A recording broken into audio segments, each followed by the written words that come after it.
গল্পের শুরু হয় আর দেখা যায় সূর্য মুম্বাইয়ের একজন কল সেন্টার কর্মচারী।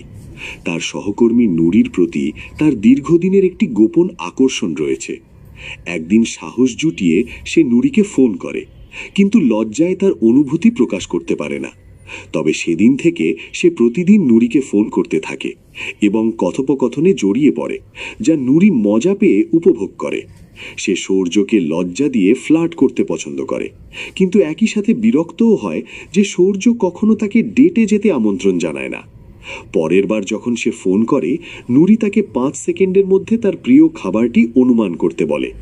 যদি সঠিক হয় সে তার সাথে ডেটে যাবে, ভুল হলে সে আর ফোন ধরবে না। উত্তেজিত হলেও সূর্য সঠিকভাবে অনুমান করে এবং নুরির সাথে ডেটে যাওয়ার সুযোগ পায়। সেই সন্ধ্যায় তারা রাস্তার এক ভেন্ডারের কাছ থেকে নুরির প্রিয় খাবার কিনে খায়। কিছুদিন পর তারা একটি রেস্টুরেন্টে বসে বিভিন্ন বিষয়ে কথা বলছিল।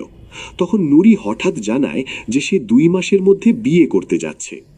অবাক সূর্য জিজ্ঞাসা করে যে তার বিয়ে কি বাবা মায়ের ব্যবস্থা করেছেন। নুরি যখন হ্যাঁ বলে, সূর্য বিষয়টি উপেক্ষা করে অন্য কথা শুরু করে। সেদিন থেকে তাদের বন্ধুত্বের সূচনা হয়। নুরি সূর্যের সাথে দেখা করার অপেক্ষায় থাকতে শুরু করে এবং কাজে মনোযোগ দেয় কম। তারা বারবার ডেটে যায় এবং ধীরে ধীরে একে অপরের প্রতি আসক্ত হয়ে পড়ে। একদিন সূর্য নুরিকে তার ফ্ল্যাটে নিয়ে আসে, যেখানে সে 3 রুমমেটের সাথে থাকে। তারা সূর্যের ঘরে তালা লাগিয়ে দেয় এবং কিস করে। হঠাৎ নুরি থেমে যায় এবং তাদের ভবিষ্যৎ নিয়ে চিন্তিত হয়ে পড়ে। সূর্য তাকে বিয়ে বাতিল করে পালিয়ে আসতে অনুরোধ করে। প্রথমে নুরি মনে করে সে রসিকতা করছে, কিন্তু সূর্য যখন জোর দেয় তখন সে বিষয়টি গুরুতরভাবে নিতে শুরু করে। তখন নুরি বলে যে সে সূর্যের রুমমেটদের সাথে থাকতে পারবে না। সূর্য পরের দিনই নতুন ফ্ল্যাট খুঁজে তারা একসাথে থাকার প্রতিশ্রুতি দেয়। নুরির বিয়ে মাত্র 2 দিন পর, তাই তাদের দ্রুত সিদ্ধান্ত নিতে হবে। নুরি চলে যাওয়ার পরপরই সূর্য বেশ কয়েকজন ব্রোকারকে ফোন করে উপযুক্ত ফ্ল্যাট খোঁজে, কিন্তু সময় এবং সীমিত বাজেটের কারণে সে কোনো ভালো অপশন পায় না।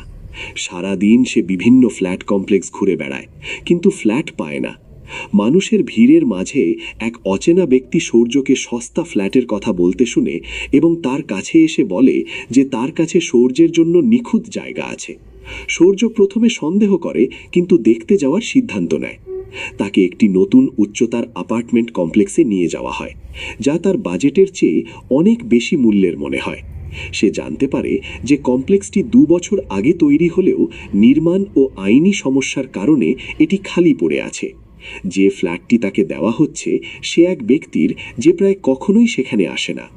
যে অচেনা ব্যক্তিটির সাথে সূর্য কথা বলছিল সে শুধুমাত্র জায়গাটির দেখভালকারী, কিন্তু মালিক 2 বছর ধরে অনুপস্থিত থাকায় সে অনৈতিকভাবে সূর্যকে ফ্ল্যাটটি টাকার বিনিময়ে দিতে রাজি হয়। কিন্তু ফ্ল্যাটটি দেখার পর সে সব সন্দেহ ভুলে যায়। ফ্ল্যাটটিতে আছে শোবার ঘর, রান্নাঘর, লিভিং এরিয়া, বাথরুম এবং বারান্দা। দেখেই বোঝা যায় এটি তার দেওয়া টাকার চেয়ে অনেক বেশি মূল্যবান।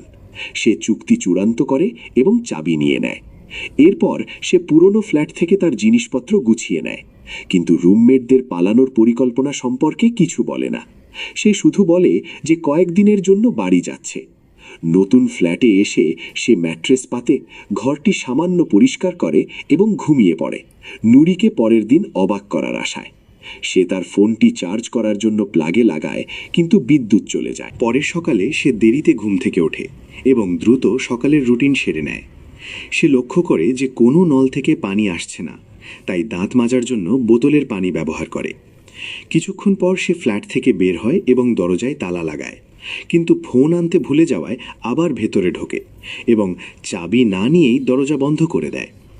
নুরি তাকে ফোন করে জিজ্ঞাসা করে কেন সে দেরি করছে। সূর্য বলে যে কয়েক মিনিটের মধ্যে আসবে, কিন্তু অবাক করার জন্য নুরিকে জায়গাটি বলে না। ফোন কাটার পর সে বের হতে গিয়ে বুঝতে পারে যে সে বিপদে পড়েছে। সে জোর করে তালা খোলার চেষ্টা করে, কিন্তু ব্যর্থ হয়। সে আলমারি থেকে কিছু টুলস খুঁজে পায় এবং ব্যবহার করে, কিন্তু চাবি ছাড়া দরজা খোলা প্রায় অসম্ভব হয়ে পড়ে। পরে সে হেল্পলাইনে ফোন করে কাউকে তালা ভাঙতে পাঠানোর অনুরোধ করে, কিন্তু দুর্ভাগ্যবশত ঠিকানা বলার আগেই তার ফোনের ব্যাটারি শেষ হয়ে যায়। সে আবার চার্জ করার চেষ্টা করে, কিন্তু বিদ্যুৎ না থাকায় তা কঠিন হয়ে পড়ে। সূর্য ক্রমশ বিরক্ত হয়ে পড়ে এবং দরজা ভাঙার জন্য ধাক্কা দিতে থাকে, কিন্তু আবারও ব্যর্থ হয় এবং এতে তার হাতও আহত হয়। কিছুক্ষণ পর সে বারান্দায় যায় এবং চৌকিদারকে ডাকে, কিন্তু যানবাহনের শব্দ এবং উচ্চতার কারণে চৌকিদার তাকে শুনতে পায় না। সূর্য বুঝতে পারে যে সে ফ্ল্যাটে আটকা পড়েছে। নুরির সাথে পালানোর পরিকল্পনা ব্যর্থ হয়েছে। সে অল্প পানি দিয়ে তার হাতের ক্ষত পরিষ্কার করে। ফোন চার্জ করার আশায় সে তা রোদে রাখে, কিন্তু তাতে কোনো লাভ হয় না। সে আবার সাহায্যের জন্য চিৎকার করতে থাকে।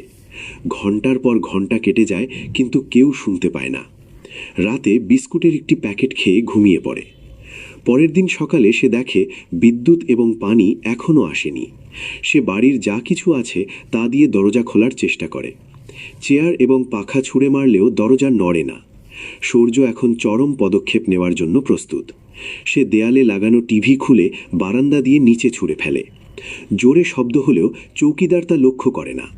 পরে সে সব বিস্কুট খেয়ে ফেলে এবং পানিরও অভাব হয়ে পড়ে। সে রান্নাঘরের আলমারির উপর কার্ডবোর্ডের টুকরো দেখতে পায় এবং একটি পরিকল্পনা করে। টুথপেস্ট দিয়ে সে সাহায্য এবং ভবনের নাম লিখে বারান্দা দিয়ে নিচে ফেলে দেয়। দুঃখের বিষয়, কার্ডবোর্ডটি কারো ছাদে পড়ে যায়, যেখানে কেউ খুঁজে পাবে না। সূর্য হতাশ হয় না এবং আরেকটি কার্ডবোর্ডে একই কাজ করে, যা অন্য ভবনের ছাদে পড়ে। টুথপেস্ট শেষ হয়ে গেলে সে নিজের রক্ত দিয়ে বার্তা লিখে আরও দুটি কার্ডবোর্ড ফেলে দেয়। একটি সরাসরি ভবনের নিচে পড়ে, অন্যটি কারো ছাদে। সে বারান্দায় দাঁড়িয়ে থাকে, আশা করে যে কেউ কার্ডবোর্ড পেয়ে তাকে খুঁজে বের করবে। সন্ধ্যায় এক মহিলা রোদে শুকনো কাপড় তুলতে ছাদে আসে। সূর্য উঠে দাঁড়িয়ে তাকে ডাকতে থাকে, কিন্তু হতাশ হয় যখন মহিলাটি কার্ডবোর্ডটি লক্ষ্য করে না। রাতে সে রান্নাঘরে যায় এবং দেখে যে খাবার একেবারেই নেই। সে মেঝেতে একটি ইঁদুর দেখে ভয় পায়। ইঁদুর থেকে পালাতে গিয়ে সে মাথায় আঘাত পায় এবং অজ্ঞান হয়ে পড়ে। পরের দিন সকালে সে মেঝেতে পড়েই ঘুম ভাঙে। সে দেখে যে রান্নাঘরের নল থেকে পানি আসছে, কিন্তু ইঁদুরের ভয়ে ভেতরে যেতে সাহস পায় না। শীঘ্রই পানি বন্ধ হয়ে যায় এবং সে হতাশ হয়ে পড়ে। গতরাতে তার চশমা ভেঙে গিয়েছিল, যা সে পায়জামার সুতো দিয়ে মেরামত করে। সে কতকগুলো পাথর নিচে ফেলে, যা মহিলার মনোযোগ আকর্ষণ করলেও সে চারপাশে কাউকে না দেখে উপেক্ষা করে। আরেকটি দিন একইভাবে কেটে যায়। রাতে সূর্য বারান্দার রেলিংয়ে কাপড় দিয়ে সাহায্য লেখে এবং একটি প্যান দিয়ে রেলিং পিটিয়ে শব্দ করতে থাকে। সকাল পর্যন্ত সে এটি করতে থাকে, কিন্তু কেউ শুনতে পায় না।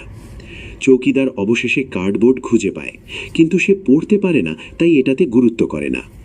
পরে পাশের বাড়ির মহিলাও কার্ডবোর্ড খুঁজে পায়। সে চারপাশে তাকায়, কিন্তু উচ্চতার কারণে সূর্যকে দেখতে পায় না। সূর্য সাহায্যের জন্য চিৎকার করে এবং আনন্দিত হয় যখন দেখে মহিলাটি অ্যাপার্টমেন্ট কমপ্লেক্সের দিকে আসছে। মহিলা চৌকিদারকে জিজ্ঞাসা করে যে কেউ কি এখানে থাকে। চৌকিদার বলে যে সে 2 বছর ধরে কাজ করছে এবং নিশ্চিতভাবে জানে যে ভবনে কেউ নেই। মহিলা তবুও সন্তুষ্ট নয় এবং কয়েকতলা উপরে উঠে যায়, কিন্তু খালি জায়গাটি দেখে তার ভয় করে, তাই সে বাড়ি ফিরে যায়। সূর্য তাকে ফিরতে দেখে এবং তার বাকি আশাটুকুও হারায়। অন্ধকার নামলে সে রেলিংয়ে ঝুলন্ত কাপড়গুলো জ্বালিয়ে দেয়। যখন আগুন নিভে আসে, সে ম্যাট্রেসটিও জ্বালিয়ে দেয়। সে লাফাতে থাকে এবং ভাবতে থাকে নিশ্চিত আগুন অবশ্যই কারো নজর কাড়বে। কিন্তু পরিকল্পনা ব্যর্থ হয় যখন আগুন একটি সোফায় ছড়িয়ে পড়ে। সে কোনোভাবে আগুন নিভিয়ে ঘুমিয়ে পড়ে। ক্ষুধায় সে নুরির সাথে তার প্রিয় খাবার খাওয়ার স্বপ্ন দেখে। সে সার্ভাইভাল শোয়ের কথাও মনে করে, যেখানে বলা হয় যে নির্জন অবস্থায় যা কিছু পাওয়া যায় তাই খেতে হবে। পরামর্শ মেনে সে ইঁদুর মারার জন্য রান্নাঘরে যায়, কিন্তু ইঁদুরটি তার দিকে ছুটে আসলে সে ভয় পেয়ে যায়। পরের দিন তৃষ্ণায় কাতর হয়ে পড়লে সে প্যানে প্রস্রাব করে তা পান করে। হজম করতে না পেরে বমি করে দেয়। সারাদিন সে ঘুমিয়ে কাটায় এবং পরের দিন সকালে ভারী বৃষ্টি দেখে। সূর্য দ্রুত প্যানে পানি জমা করে এবং পান করে। সে যা কিছু পাত্র পায়, ফ্রিজ, ফ্ল্যাশ ট্যাঙ্ক, পেইন্টের ডিব্বা, সব কিছুতে পানি জমা করে। পরের দিন সকালে বারান্দায় একটি পায়রা এসে বসে। শেষ সুযোগ হিসেবে সে পায়রাটি মেরে খাবার হিসেবে ব্যবহার করার চেষ্টা করে, কিন্তু যখন সে পায়রাটির চামড়া ছাড়াতে চায় তখন ঘৃণায় তার ভেতরটা খারাপ হয়ে যায়। তারপর ফ্ল্যাশব্যাকে দেখানো হয় যে সূর্য ও নুরি ডেটে ছিল। সূর্য, যে জীবনে কখনো মাংস খায়নি, যুক্তি দিচ্ছিল যে নিরীহ প্রাণী হত্যা করে খাওয়া অনৈতিক। দৃশ্য বর্তমানে ফিরে আসে।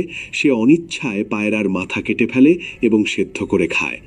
সে ইঁদুরের ভয়ও কাটিয়ে ওঠে এবং একটিকে ফাঁদে ধরতে সক্ষম হয়। একাকিত্ব তাকে ভেঙে ফেললে সে ইঁদুরটির সাথে কথা বলে, পালানোর বিভিন্ন উপায় নিয়ে। সে লক্ষ্য করেছে যে তার নিচের কয়েক তলায় একটি ফ্ল্যাটের বারান্দায় রেলিং নেই। যদি সে সেই ফ্ল্যাটে পৌঁছতে পারে এবং দরজা খোলা থাকে, তাহলে সে সহজেই বেরোতে পারবে। কিন্তু তার জন্য প্রথমে তাকে নিজের বারান্দার রেলিং কেটে ফেলতে হবে। তার কাছে একমাত্র টুল হলো একটি ধাতব শীট। তবুও সে কাটতে শুরু করে। বহু দিন কেটে যায়, কিন্তু সে হাল ছাড়ে না। অনেক দিন কাটানোর পর রেলিংটি অবশেষে ভেঙে পড়ে। সূর্য সুযোগ নেয় এবং সাবধানে 3 তলা নিচে নামে। যখন সে রেলিংবিহীন বারান্দায় পৌঁছায়, তার পা ছোট হওয়ায় ভেতরে নামতে পারে না। সে বেল্ট ব্যবহার করে সাহায্য নেয় এবং অবশেষে ভেতরে ঢুকতে সক্ষম হয়। সাহস জুটিয়ে সে ফ্ল্যাটের দরজা টানে এবং আনন্দে ভেসে যায় যখন দেখে দরজাটি খোলা। সে সিঁড়ি দিয়ে নিচে নামে এবং অবশেষে চৌকিদারের চোখে চোখ রাখে। তার মুখে অনেক কথা, কিন্তু সে শুধু চলে যায়। 1 সপ্তাহ পর নুরি হাসপাতালে তাকে দেখতে আসে। নুরি ভেবেছিল সূর্য তাকে ছেড়ে চলে গেছে এবং সে ইতিমধ্যে বিয়ে করে ফেলেছে।